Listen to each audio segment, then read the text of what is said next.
Hi everyone! Kamusta po? Sa episode na to, bali magluluto ako ng carbonara. Madali lang ito, tsaka konti lang yung ingredients niya. So, gusto ko lang pong magpasalamat sa mga new subscriber at tsaka sa mga nag-like po ng video ko. I really appreciate po. So, there you go. I'm gonna go show you guys the ingredients of my carbonara.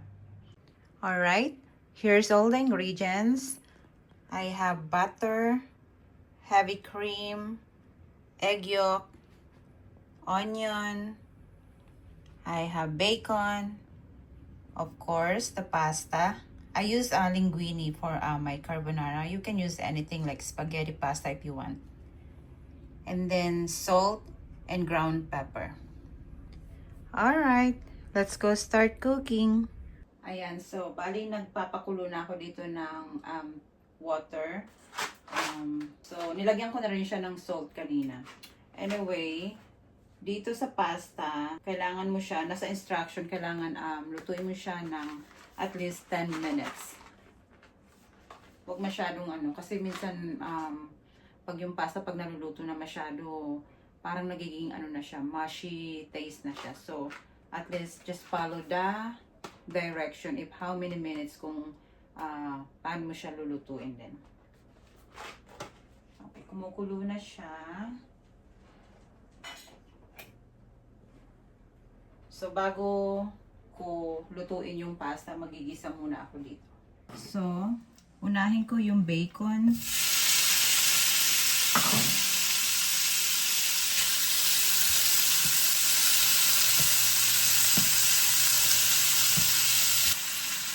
So, bali hindi na ako naglagay dito ng oil kasi yung bacon ma-oil na siya. So, hindi na siya kailangan lagyan ng oil. Then, I can put my onion.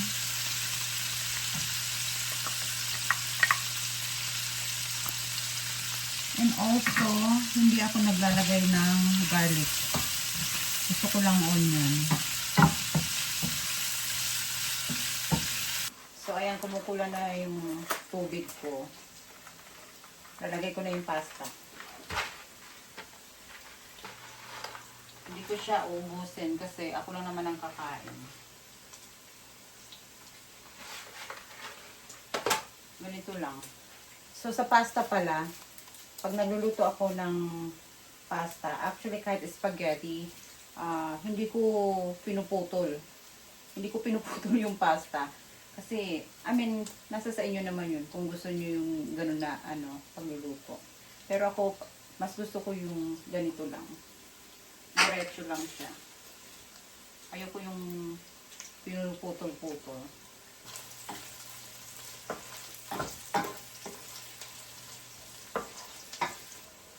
Maglalagay na ako ng ground pepper.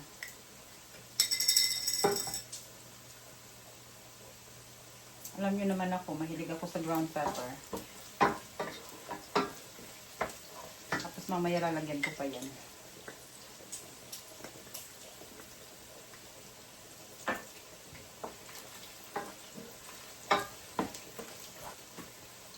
So anyway, kanina pala, nung pinakita ko yung mga ingredients, nakalimutan ko ilagay itong parmesan cheese.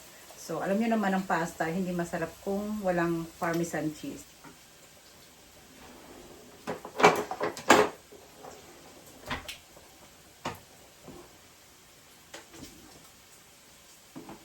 And then you can add your heavy cream.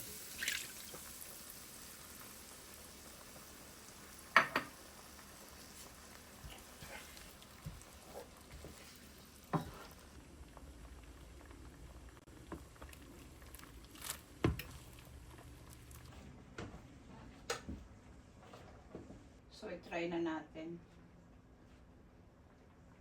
See kung luto na siya.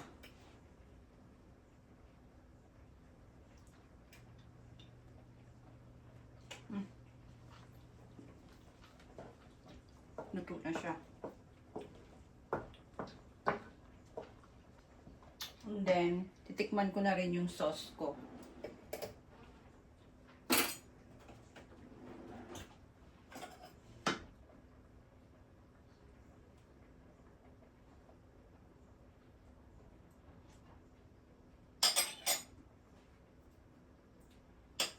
konting salt.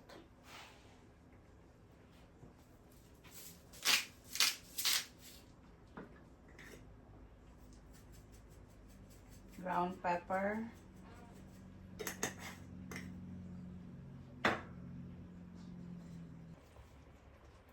Okay. So, ngayon, usually pag nagluluto ako ng carbonara, hindi ko na dinidrain yung water. Dinidiretso ko na dito yung pasta sa sauce ko.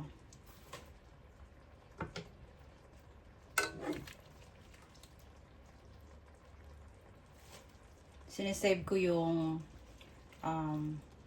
water pasta. Kasi in case na kailangan ko ng more juice. So, ngayon, i-turn off mo na yung stove mo.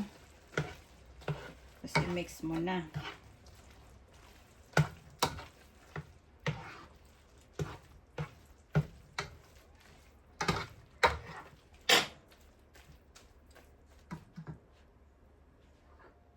So, ito na yung time na pwede mo nang ilagay yung butter mo.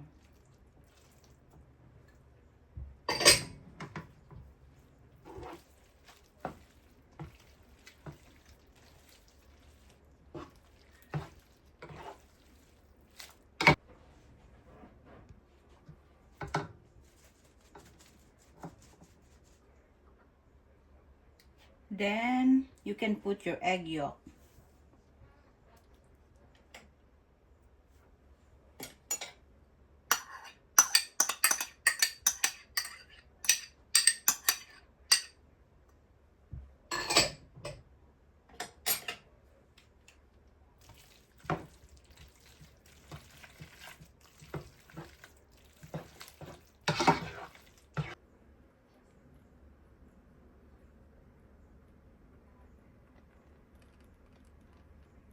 So, ayan, luto na yung carbonara ko.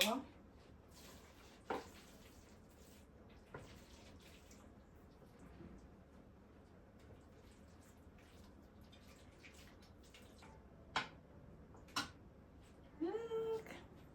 It's time to eat na. Wala akong garlic bread, so pandesal. Pandesal lang ipa-partner ko. Itong pandesal binigay sa akin to ni Ate Norma, yung friend ko. So, yan ang kakainin ko.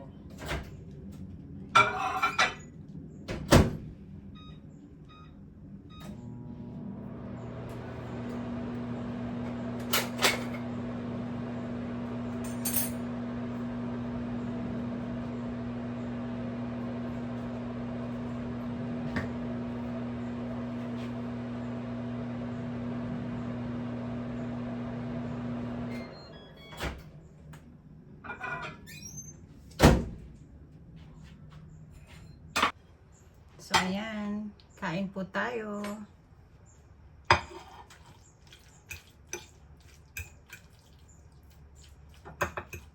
Gusto ko maraming cheese.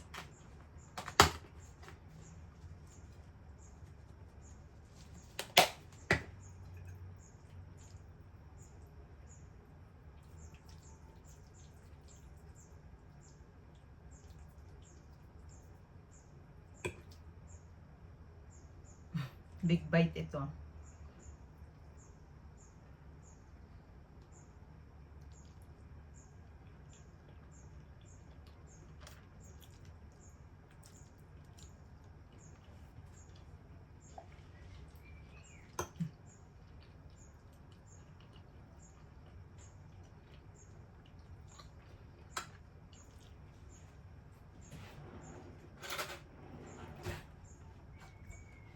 It's really good.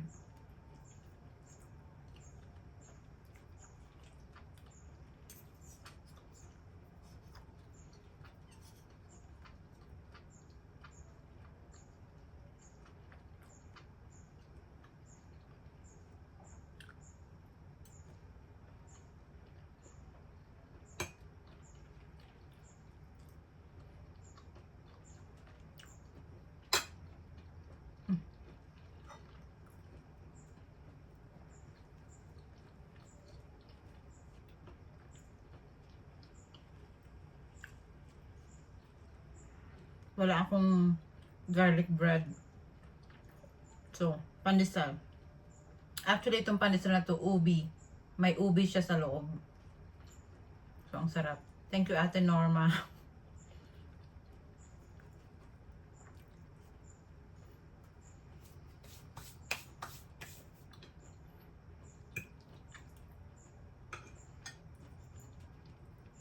So, isa to sa mga favorite kong food. Carbonara.